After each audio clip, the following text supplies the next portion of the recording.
Good to be back with y'all. It's been 3 weeks since I've been here, and but I'll be here for the next 3 weeks. So, yay! Everybody's excited. I know. I'll be here for the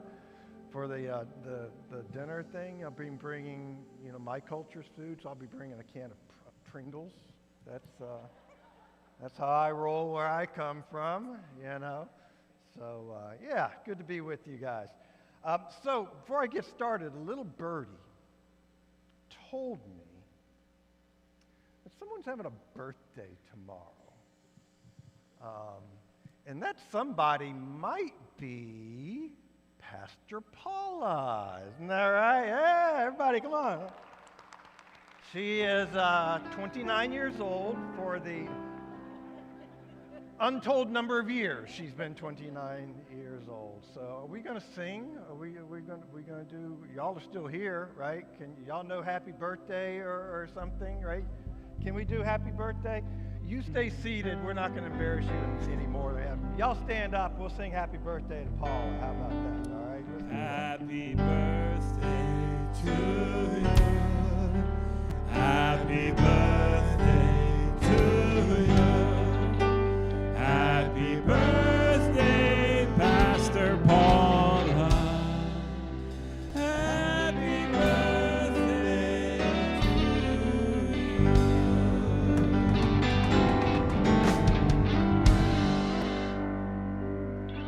Yeah, and as soon as the service is over, I'm exiting out that door to get away from her, because she's not gonna. So, you know what's really cool about this morning, though?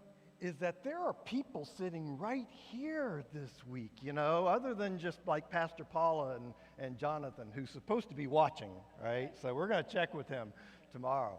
But that is so cool because I got to be honest now, if you're new to the church, okay, for the past few months, so one of the air conditioning units went out, and so we were afraid during the summer it was going to get too hot. So we moved over to the chapel, and this is our first week back because hopefully we don't need air conditioning anymore.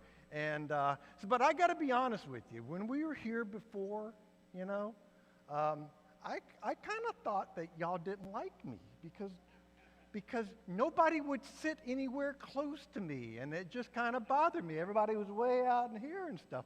And now look, you like me. This is so cool. You like me. Yeah, I love it. It's because of the ropes, though, isn't it? It's because of the ropes. They just, I get it. That's all right. But it's good to be with Pathways. I love you guys. And Paul asked me the other day how I was enjoying my experience with you guys, and I love it. I really do. Praying for your pastoral search committee, and for Christmas, we wish we'd had a senior pastor, but we may not be here by Christmas time, but we're praying for y'all. But I'm enjoying my time that I'm able to be here with you guys. So thanks so much for putting up with me. So this morning, I'm going to begin with an ordination story. Because, in preacher school, they tell you always start your message with a bang. And everybody loves a good ordination story, isn't that right? You like ordination stories, right? What's your favorite ordination story? He's hating those ropes right now. He's really hating those ropes right now. So in a lot of denominations, like Methodist, Presbyterians and stuff, it's the denomination that ordains a person. Baptists are different. Each Baptist church is independent. We don't let the denomination tell us anything. So every Baptist church, any Baptist church, can ordain whoever they want with whatever qualifications. Okay? So when I was a freshman at Baylor University, I knew some guys who were freshmen and sophomore who'd been ordained and were pastoring churches. And I'm looking at them going, dude, like 3 months ago, I was a high school senior. I was dumb as a rock, I mean, not that all, I mean, I was, because here's the thing. I thought I knew everything, but I didn't know the one thing that I needed to know was that I didn't know nothing, I thought I knew more than my parents did. So I'm just 3 months removed from that, and here are guys just like me, as naive as me, and they're ordained, I'm like, well, it must be Texas or something. I don't know that we do that here in Maryland or anything. But so anyway, what would happen in a Baptist church is they would ask, and oftentimes these were rural churches, but there'd be a young guy and he felt a call in ministry, so they called him to be their pastor. They might have 30 people in the church. They were glad to have a warm body up there preaching. And so what they would do is they would call an ordination council together. And this is usually pastors, other pastors from the area, and the ordained deacons and the ordained staff and stuff like that. And they'd come in a room and they would form this ordination council, and they would ask questions. They would explore the candidate's call to ministry, ask them questions about theology and Bible and stuff like that. And usually these are softball kind of questions. You know what I mean? Because we're all friends here. Nobody's out to get you or out there to prove anything. So a typical question would be, describe for us your understanding of the Trinity, which is, one of the more difficult things, 3 in 1 and stuff. But you ought to be able to at least do that, If a pastor asks you something like, describe the hypostatic union between Christ and his church and as it relates to modalism and the Arian controversy of the 4th century, we'd all look over at that guy and be like, dude, did somebody kick your dog and steal your woman? What is wrong with you, So there's this one ordination council. And everybody had gotten kind of spent all their time asking questions when pretty much everybody thought that they were done. It was time to go, eat supper or something like that. One old pastor said, hold on. I have 2 questions. And he looked at the candidate and he said, young man, do you love people?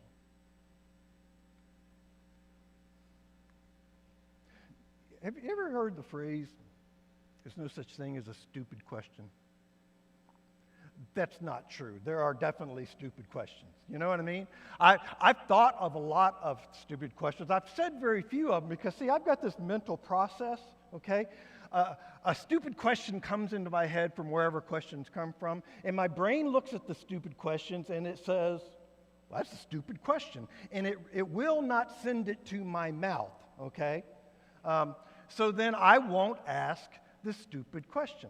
But invariably, in the next 30 seconds, some dude asked the very same question that I had thought, well, that's a stupid question. And when I hear it comes out of his mouth, I'm like, yeah, that was a stupid question, Did your brain not filter this out? Did the question just bypass your brain and come straight out your mouth, So do you love people? What do you expect to say, right?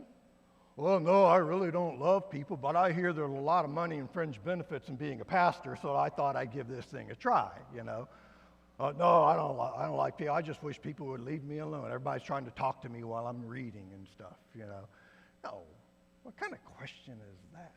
Do you love people? But he said, I have 2 questions. And so, when he asks such a, it's not stupid, it's just simple, right? You know that there's going to be a follow-up question that's going to really get to the heart of the matter. Do you love people? And then he said, how do you know? How do you know? That right there is a great question. We all say we love people, but how do you really know? How do you really know? That's a question that only an experienced pastor would ask. Young pastors go into the ministry wide-eyed and with an idealistic view of the church and of people, which is, and it's not only idealistic, it's unrealistic. I heard a pastor a few years ago, we were talking, he's telling me about some of the problems he was facing in his church, and he, at one point he said, I just kind of expected church people to act like Christians. And I said to him, well, dude, they do. I mean, look around.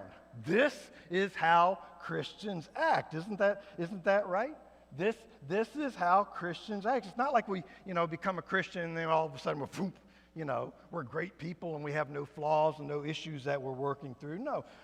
The moment we become a Christian, we still bring with us all of our baggage, all of our faults, all of our dysfunctionalities. They don't just magically disappear when you become a Christian. We're all in the process of working our stuff out. And so naturally, when we come into a church, that stuff's going to come out, and we're going to kind of inflict it on other people. So what he really meant was, I don't know, I kind of expect church members to act like Jesus. Well, that's a whole nother ball of wax, I mean, that just exposes the unrealistic expectations we often have of each other. To act like Jesus, I mean, that's certainly the goal. How many of us have achieved anything close to that? We certainly aren't there yet. And here's the thing. If we just would read the New Testament, we would see that most Christians don't act like Jesus. Read Paul's letters to the churches at Rome and Galatia and Ephesians and Ephesus and Philippi and Corinth, and we see that Christians by definition act like Christians even though they don't necessarily act like Jesus. Because the occasion for all of Paul's letters was some conflict that was going on in the church. It's not like Paul just got up one day and said, I think I'll write to the church at Philippi, No, there's something going on at Philippi that he's got to address. The same thing with Romans, that church at Rome and stuff like that. They were all suffering some form of dysfunction. And a lot of it was ethnic conflict. It's a good thing we got this dinner next week, because we're addressing one of the main problems that is addressed in pretty much all of Paul's letters. They all suffered some form of ethnic conflict, Jew versus non-Jew, but also class conflicts and gender conflicts and theological conflicts. But if you look closely at the theological conflicts, you'll see that the problem was that they had constructed a theology to support their prejudices rather than the other way around, to support their ethnic and class and gender prejudices instead of allowing a theology to judge those conflicts. But also understand this. The ethnic and class and gender prejudices they had didn't come from their theologies or their understanding of God. Their understanding of God was created to support their prejudices, and we still see that going on today. The right hearts and minds. But I want you to hear this also.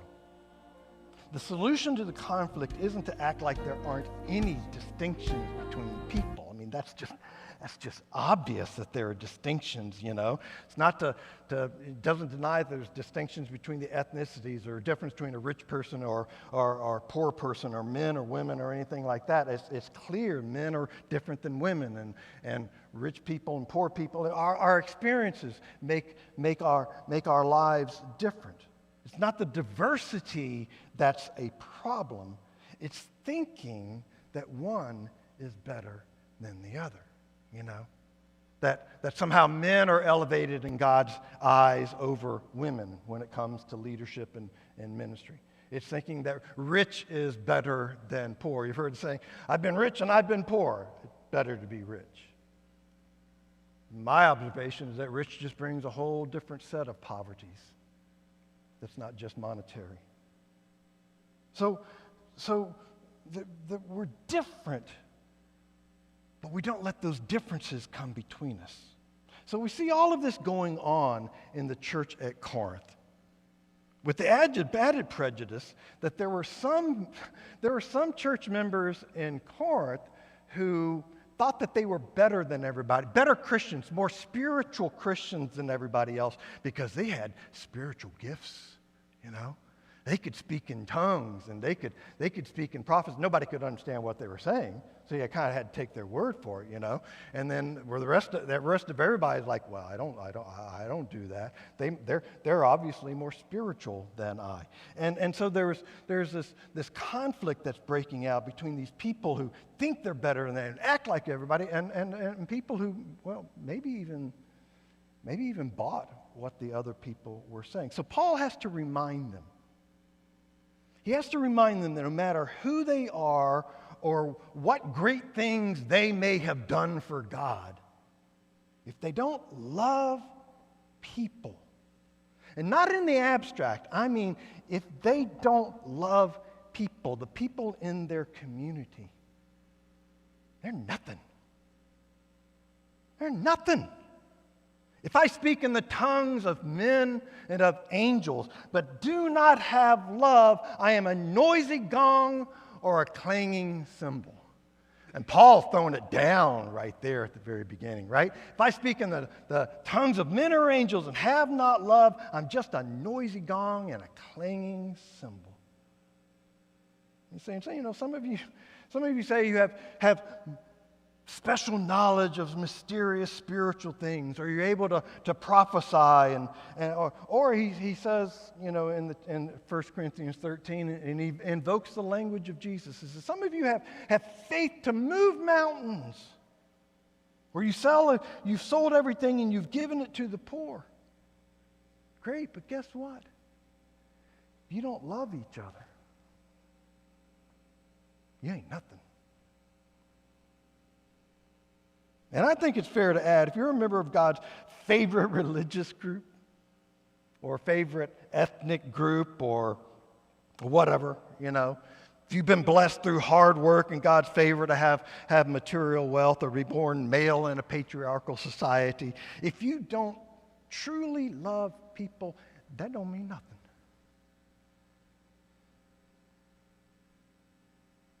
But how do you know? How do you know if you really love people? So in the rest of the chapter, Paul kind of gives an answer, okay? He shows us what this love, this agape love, truly looks like. And he describes it using 15 phrases. The first two are, love is patient and love is kind. Love is patient and love is kind. They're kind of like the topic sentence for the rest of the chapter. Everything flows from these two. Real love is patient because real love knows that we're all working through our stuff, right? None of us have arrived. Every one of us has a long ways to go. So we understand that. We get that. So we're patient with one another. And kind. And kind. Real love is always filled with the kindnesses to love a person just as they are, right? And to be patient with one another, those little, loving one another with those little acts of consideration that makes life bearable, that makes it pleasant, because life is hard enough and we don't need people in church making it harder on us, right? This love that Paul talks about is able to handle the fact that there are differences among people. There are differences in talents and abilities, some of which are seen and celebrated, while others are not seen. They're behind the curtain, if you will, largely unnoticed. Love is patient. Love is kind. And he goes on, love is not envious or boastful or resentful or arrogant. In verse 5, he says, love is not rude. There's a big one, right? Love is not rude. The King James Version says that love is not unseemly, which means not in accord with established standards of taste or proper form. I don't know. Given what now seems to be the standard for, taste or proper form in people's discourse with one another, I'm going to stick with rude, because we all know rude when we see it. Do you love people? How do you know? Instead of rude, the New International Version says, love does not dishonor people. And that's not a bad way of translating the Greek there. If you're intent on showing love to another person, you will find ways to honor that person. You don't treat them in a way that discounts their worth as a person. You don't dismiss their lived experience because it's different from your lived experience. You listen, and you're willing to open yourself up to the reality of their lived experience, because maybe that's the most honorable thing you can do, the most honor-giving thing that you can do, to listen carefully to their lived experience when it's different from yours. And then Paul says, love is not self-seeking. And I think that's what lies behind the ability to honor others. Not self-seeking, insisting on its own way. Love isn't always asking, what's in it for me? Because when you really love people, your learning is for their benefit. Your service is for their good. Your leadership is not self-aggrandizing, but is for their enrichment. Love is not self-seeking. And this is God's kind of love, right? So this doesn't come natural for us because we are, by definition, we're self-seeking. That's how we're born, right? We are self-centered, and if we don't get our way, we're going to wah our way until we do, right? We are born self-seeking. So by nature, we're always wondering, how does it benefit me and what I want and what I think I need? But real love doesn't make that the first question. And Paul showed the Corinthians that. One of the issues that the Corinthian church was dealing with was whether or not they should eat meat that had previously been offered to idols. And it was a big issue. It sounds weird to us, right? And because we know theologically that an idol is nothing. It's a piece of wood. It's a carving or a rock or something like that, And so Paul says in Corinthians, he says, most of us know it's not a thing, and we don't worry about it, right? Because meat sacrificed to an idol is just meat sacrificed to a nothing. There's nothing wrong with that meat, so we eat it. But he said that there are some who came from pagan backgrounds, and they still kind of retained some of these pagan beliefs. And so they were rocked to their core when they saw one of the Christians in the church that they loved and they respected, and they saw them eating this meat, and it made them question everything. And it bothered them. It bothered them when more experienced Christians acted like their concern was no big deal, that it was stupid even. So Paul, you read 1 Corinthians, he spends basically 3 chapters on this one issue. See? And the principle, he said, is that nobody should seek their own good, but the good of others. That's the norm. So even when you know you're right, just allow them to be where they are and love them in that moment. The basic question isn't, what's in it for me? How does my actions, my attitude affect the whole Christian community that I'm a part of? So love isn't rude or dishonoring of others. It's not self-seeking. And then Paul says it's not easily angered or irritable. Depending on your translation, it's not irritable. Well, depending on who you are, that can get you downright irritable, Because Paul doesn't know the idiots you have to put up with. You know what I mean? Paul just doesn't understand, right? Paul, the guy who's imprisoned at least 2 times and given 39 lashes 5 times. That's 195 individual lashes if you're counting. He was beaten with rods 3 times on 3 separate occasions. He was stoned 1 time. Yeah, that guy has no idea the trouble that you've seen, right? Love is not irritable, and love is not resentful. It bears all things, believes all things, hopes all things, endures all things. Now, Do you love people? And how do you know? Paul's given us some things to think about. But if we really want to get to the root of the subject, I suggest we go all the way back to the beginning. See, in Genesis 1:27, it says that God made humanity in his own image and likeness. Male and female, he made them. So in other words, there's no hierarchy between male and female because that would imply some kind of hierarchy within God. And that can't be so.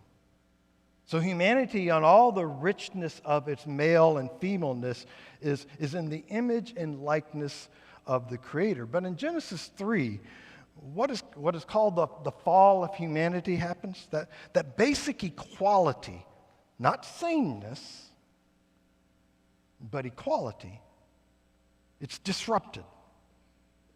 And the female is subjected to the male. Your desire shall be for your husband, and he shall rule over you. Now, this is not God's perfect design. It's not how he wants it. It's part of the curse of sin. And yet there are many Christians still today who are teaching, who believe that this is God's design, his original design for all of humanity, for men and women, husbands and wives. But furthermore, the sin that entered into the world in that one act of rebellion, I was taught, it makes null and void everything that came before with regard to humanity, such that the fundamental identity of every human being that came after Adam and Eve is that of sinner. That's who you are. That's your fundamental identity. Not the made in the image and likeness of Godness, but the sinnerness. So that when we're born sinners. That's what I was taught. I bet a lot of you were taught that as well. When we're born, the fundamental truth of who we are is sinner, not image bearer. That God's original creation is gone forever, and all that's left is to destroy this mortal coil until all that's left is a spiritual place filled with spiritual people. But that's not the biblical image. That's not the biblical story. God didn't create the world as plan A, and then we disrupted plan A, so now he's moved on to plan B. No, that's not how it works. No, the biblical image is of recreation, of restoration, of renewal, not just for the world, but for the people who inhabit the world. So understand this. Sin did not destroy the image of God in each person.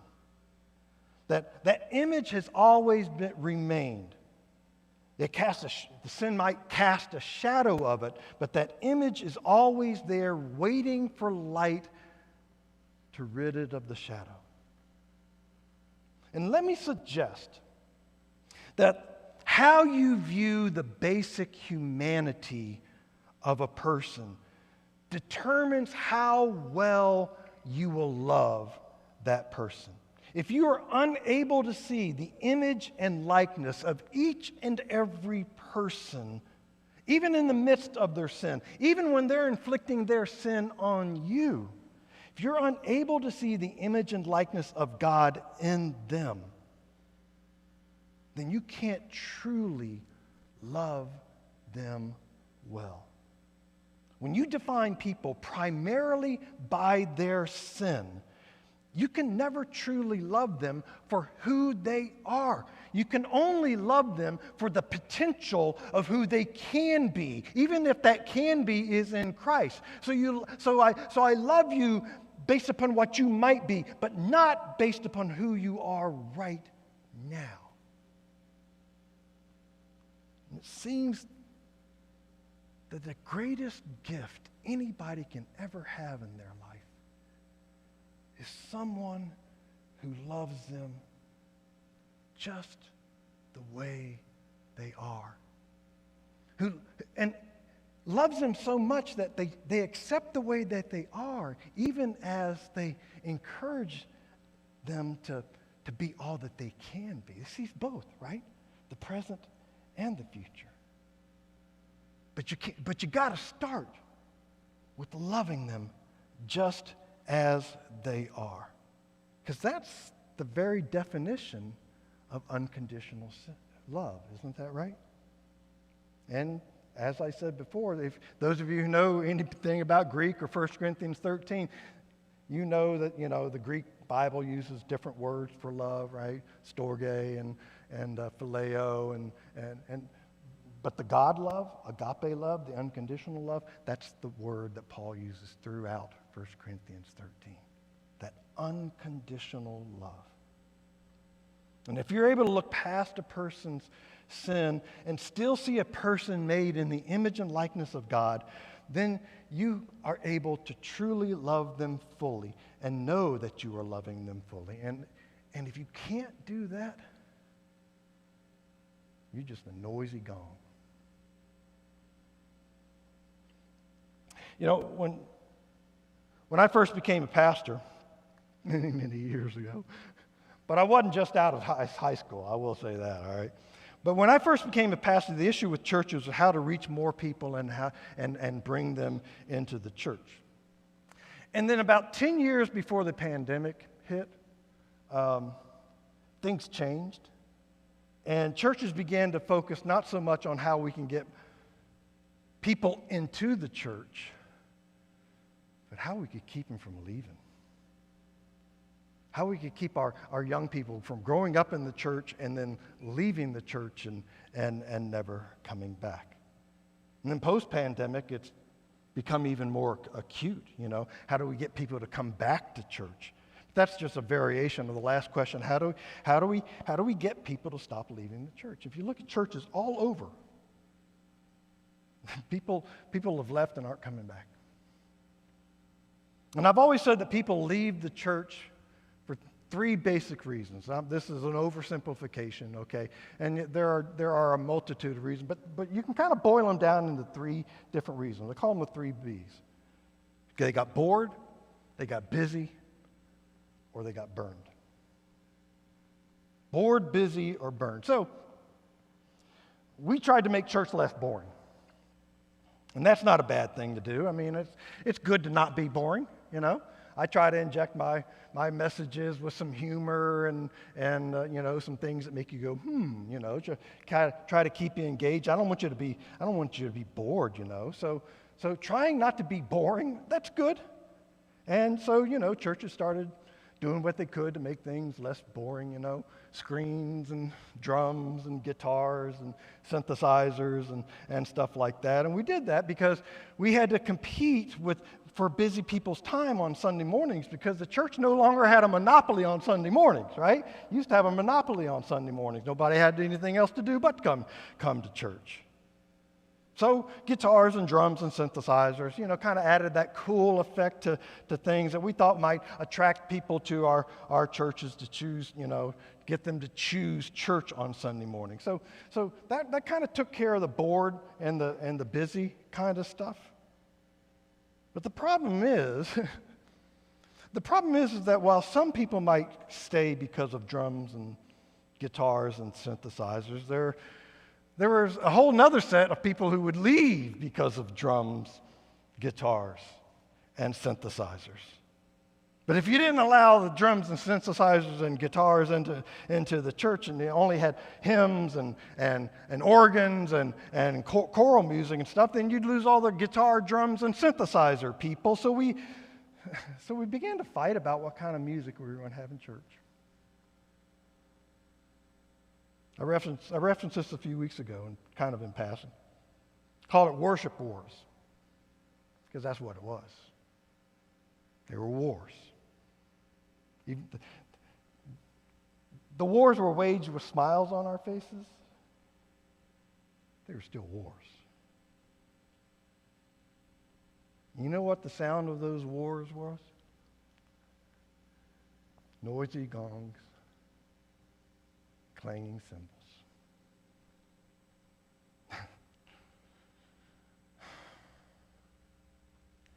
Listen, people aren't going to come to church because it's boring. are the same people who don't read because they think it's boring, right? Or don't exercise because they think it's boring, all right? And people who are too busy to come to church are the same ones that can't find the time to exercise or learn a musical instrument or spend time with their kids. You aren't going to change them no matter what you do. But the last B,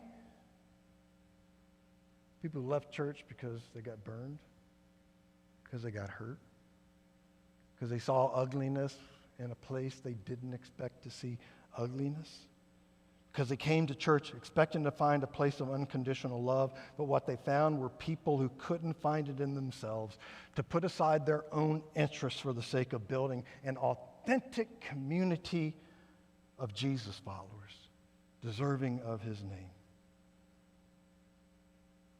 So they stayed away. And you know what I say about them? Good for them. Good for them. They ought to stay away if this is how Christians are going to act. Do you want people to come to this church? And to come and to stay? Love each other. In such a way that follow-up question, do you love people? How do you know? It'll be evident. You'll know, and everybody will know. Be the kind of church that truly loves one another. And let me tell you something, folks. You be that kind of church, we won't need ropes to get people to sit close to each other. Love one another.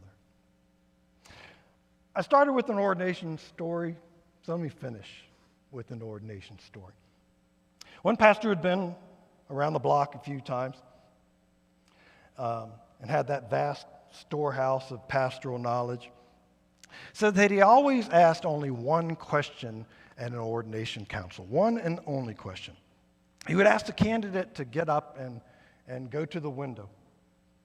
He said, go to the window, and I want you to find some person walking down the street or whatever. He said, describe that person theologically. Describe that and he said that generally he found that the answers would come in one of two forms. Some would say, well, that person is a sinner who's loved by God, and because of their sin nature, stands under God's judgment. But God provided a means of removing their sin by sending Jesus to die on the cross for their sins. And if they believe and accept by faith Jesus' death, then they will be saved. It's correct, right? Perfectly sound theological answer. He said other people would say, that person is a person who is made in the image and likeness of God and is deeply loved by God. And he demonstrated that love by sending his only begotten Son as a sacrifice, the redemption price paid to redeem them from their slavery to sin so that they can be restored to their proper place as a child of God. Both of those answers are theologically, doctrinally, biblically correct. But he said, in his experience, the ones who answered that last way always made the best ministers. Do you love people? How do you know? How do they know? Bow your heads with me in prayer, will you?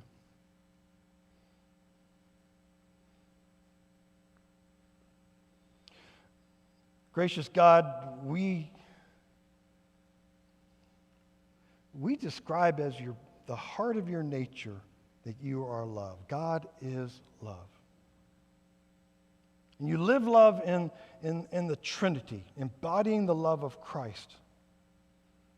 This love triangle of community and relationship. And you embodied that love to us in Jesus Christ when he came and lived among us. And you empower us, you empower that love in us through the Holy Spirit.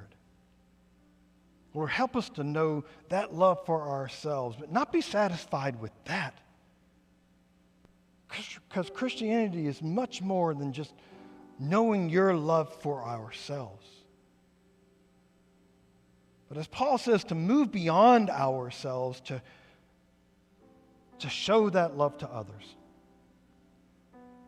Even in the midst of stressful times, Lord, help us to offer peace and patience in the midst of our hurry and empathy in the midst of our exhaustion. Restore us, Lord, and help us to be agents of restoration and comfort to others. Because, Lord, you love us so, so wonderfully. So may we learn to reflect your love in all of our relationships, to give our time and attention and assistance freely, to treat others as we would want to be treated. Teach us to love. In Jesus' name we pray. Amen. All right, family of God, let's stand up together, and praise team has come to the front to lead us and worship through song once again. And if anybody wants to come and share anything that's going on in your lives, Paula and I will be down here at the front, or you can catch us after the service as well. Any questions you have, any things you need to discuss, any decisions that you feel led to make. Let's sing together. Let's lift our voices together. We are the family of God, worshiping together in the house of God. Let's worship him right now as we sing.